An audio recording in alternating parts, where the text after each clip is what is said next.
nous les retrouvons, nos chers invités pour la suite de Regard croisé aux Russes. Donc, lui, activiste panafricain, Honorable Beau-Soleil Obekou, il est le président de l'association Togo pour tous. Kwame Vie Aklesor Essor, consultant et coach en entrepreneuriat. Et en politique, on va prendre bientôt la direction de la Guinée-Conakry. Mais bien avant, on va encore faire un tour sur ce qui se passe au Mali. Jean-Yves Le Drian, attendu le 20 juin à Bamako pour un procès, coach. Oui, comme je le disais, sur la toile, presque tout le monde essaie de voir comment il est impliqué dans sa région. Et non seulement il a été dans le gouvernement François Hollande jusqu'à il est encore dans le gouvernement de Emmanuel Macron. Je vois même que ce n'est pas qu'en Afrique qu'il y a une carrière ministérielle. Il y a aussi ça en France.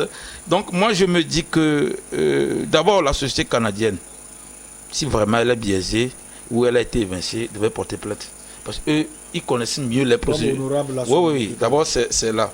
Ensuite, pourquoi ce moment, ça pouvait sortir avant, je l'ai déjà dit. Pourquoi c'est parce que la France est en train de plier sa valise pour quitter le Mali. Pourquoi il y a ce enjeu? Et troisième niveau, je me dis qu'il faudrait qu'on fasse attention pour ne pas créer un précédent et comment ils appellent ça, qui ne peut pas être changé. Lors de la guerre d'indépendance des États-Unis, il y a un général Cornelius, il y a un colonel vraiment têtu qui tuait les gens. Mais le général lui a dit, ces peuples sont des gens avec qui nous allons rétablir une relation de commerce totale. Donc pour cela, évitons les barbaries dans nos relations. Donc je le dis ici, il faudrait que, et les Français, parce qu'on a déjà vu que le Drian n'a pas aussi un discours policé envers envers les Maliens. Et c'est là où je rejoins un peu Rukai dit qu'il méprise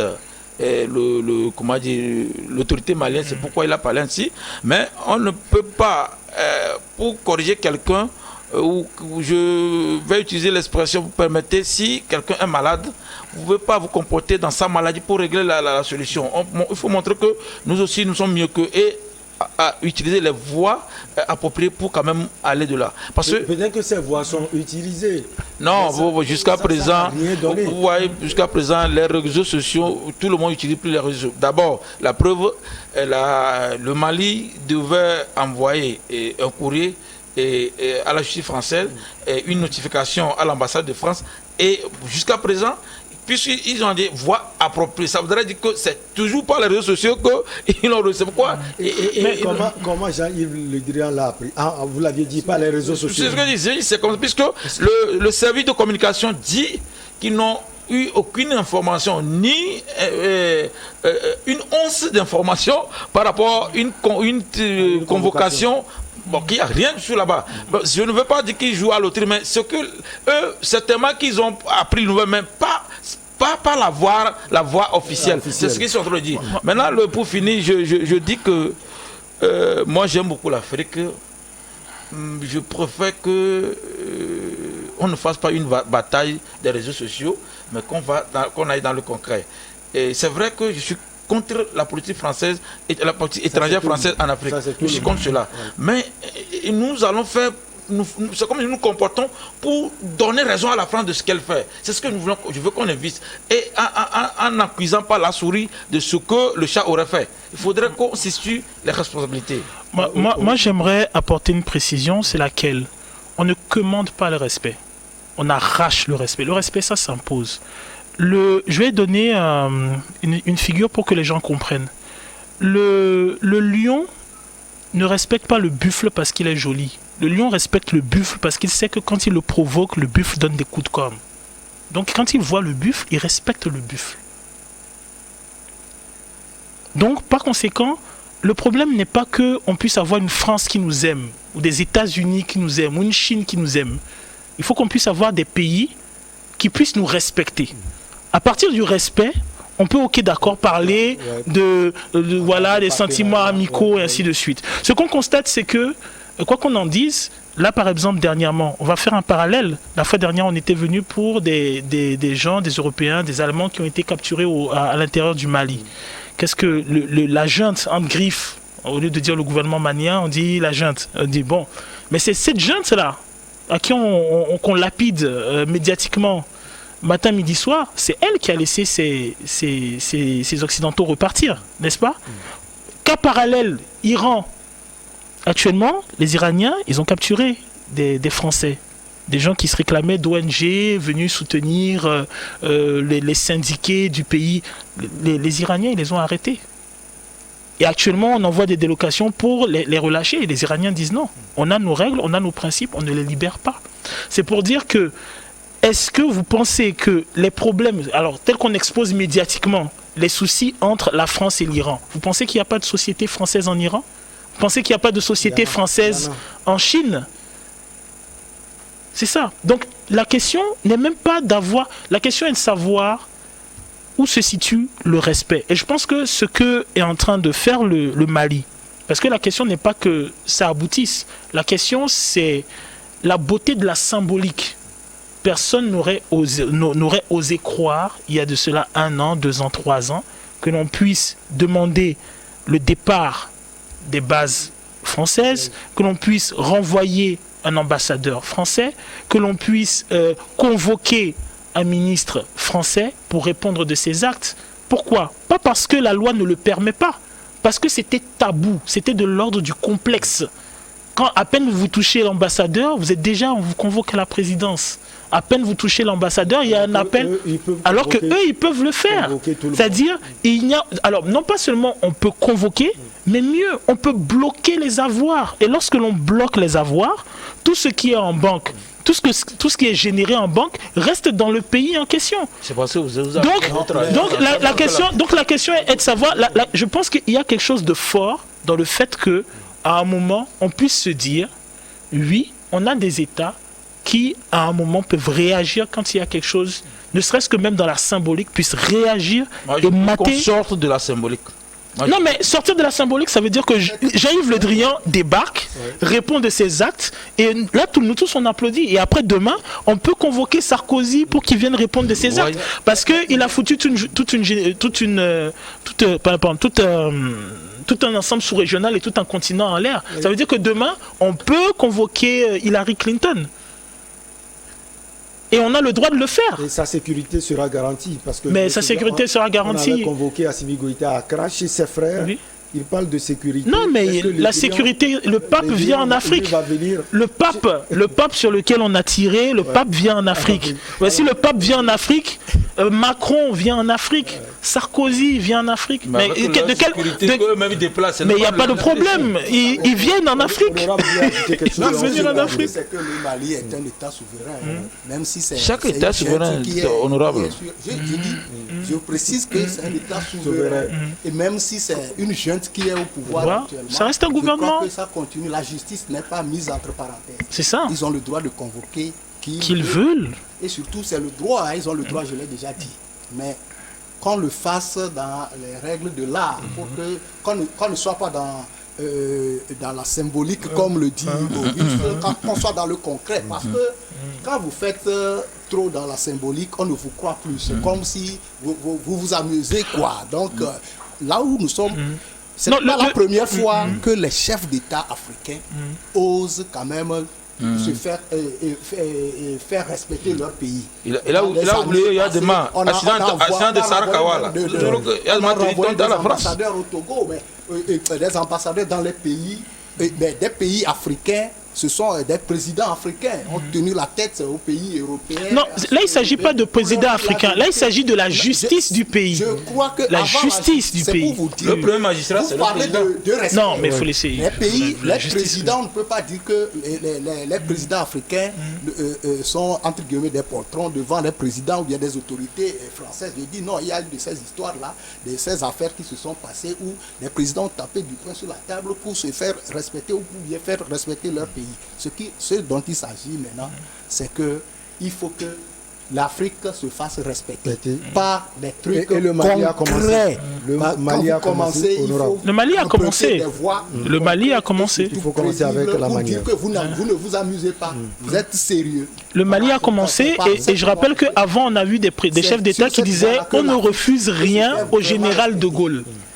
Moi, je rappelle qu'on a connu Robert Mugabe qui a dit à Obama qu'il accepterait l'homosexualité chez lui si Obama l'épousait. Donc, lui aussi, il a tenu tête, mais ça ne l'a pas quand même. Mais Mugabe, c'est différent. C'est un cas différent. Comment Mugabe, c'est différent? C'est un Africain aussi, non? Non, je sais, mais dans la démarche politique, il est très différent. Kenyatta face à Obama. Le président a tenu tête à la France et a demandé que... Sur notre phosphate, là, c'est quand quoi pour ça, là? Déjà en 1974, Et donc on ne peut pas dire que les pays africains étaient aussi faibles par rapport, les dirigeants par rapport aux dirigeants européens ou occidentaux, mais il faut quand même que l'appel du peuple africain à ce que l'Afrique se fasse bien, plus respectée, ça c'est légitime et on doit quand même arriver à ça. On va aller dans un pays où le président de la transition tient tête à la CEDEAO, la Guinée-Conakry, le Conseil national de transition qui fait office de parlement depuis le putsch contre Alpha Condé a adopté mercredi un délai de 36 mois avant le retour des civils au pouvoir.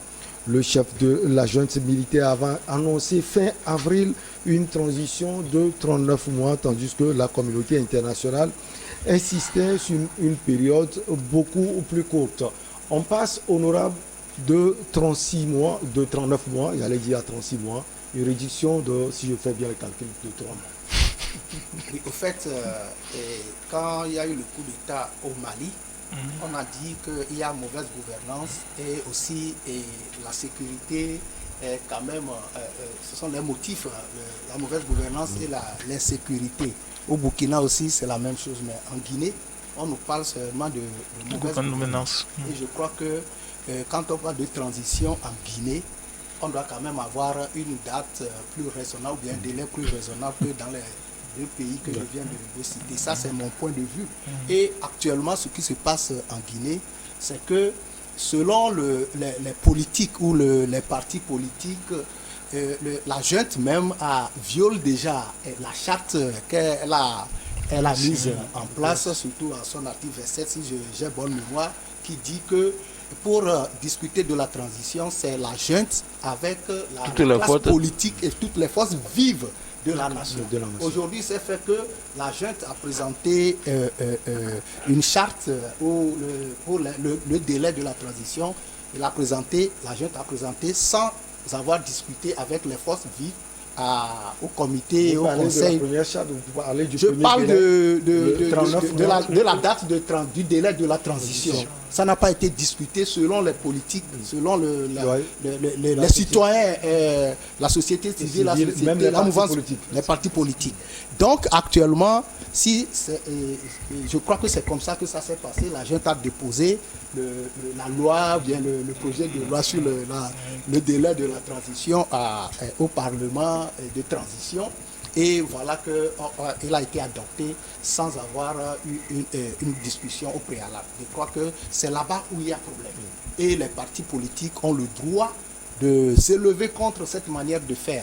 Donc, je crois qu'il va falloir, même si c'est déjà fait, il va falloir que la junte appelle les forces vives de la nation pour s'asseoir, pour discuter et se mettre d'accord sur quand même la manière de conduire cette transition et même le délai. Parce que c'est les politiques qui ont été évincées de la gestion du pays. Et on dit la constitution est claire. Les militaires ne doivent pas diriger le pays. Dans les politiques veulent retrouver leur poste. Ils doivent revenir constitutionnellement. C'est pourquoi ils sont politiques. C'est ce qui a été prévu. Ouais. Et la junte même le sait, parce que quand on a fait le coup d'État, on a dit que nous allons remettre le pouvoir dans un bref délai. On n'a pas dit qu'on fera 5 ans et on fera un mandat de 5 ans parce qu'ils n'ont pas été élus. Donc actuellement, on doit discuter avec les forces vives comme elle-même, la junte même avait promis dès le départ. Donc actuellement, s'il y a ce problème-là, je crois que la junte doit revoir sa copie, mettre de l'eau dans son vin, convoquer toutes les forces vives et discuter pour que tout le monde s'accorde sur le délai de la transition. Ce n'est même pas encore arrivé au niveau de la CEDEAO, donc c'est entre eux. Moi, je parle entre les Maliens, les Guinéens. Tout le monde s'est levé contre et on prévoit même des marches, des manifestations pour se lever contre ce délai-là. En tout cas, Et il appartient à la junte d'appeler tout le monde et surtout de ne pas faire l'erreur que l'autre, l'ancien régime avait commis Dans la répression. Oui, la répression. Lorsque les gens ont voulu demander à ce qu'il n'y ait pas un autre mandat. Qui était devant la répression. La répression. Donc actuellement, il faut que la junte se ressaisisse. Moi, je vais dire comme ça, la junte se ressaisit parce que c'est une grande partie du peuple maintenant qui se lève. Quand on parle de 80 partis politiques, tout ça, et même les opposants d'hier et les forces de mobilisation. Voilà, les partis qui s'opposaient hier le Front National ont tendance à s'attendre maintenant contre la junte. Donc il faut qu'on appelle tout le monde au calme et que la junte fasse à ce que tout le monde s'asseye pour discuter et éviter d'autres souffrances pour le peuple guinéen, parce que la junte est venue pour sauver le peuple guinéen. Il faut qu'il évite d'autres souffrances pour ce peuple. La petite pause, et on revient pour la suite.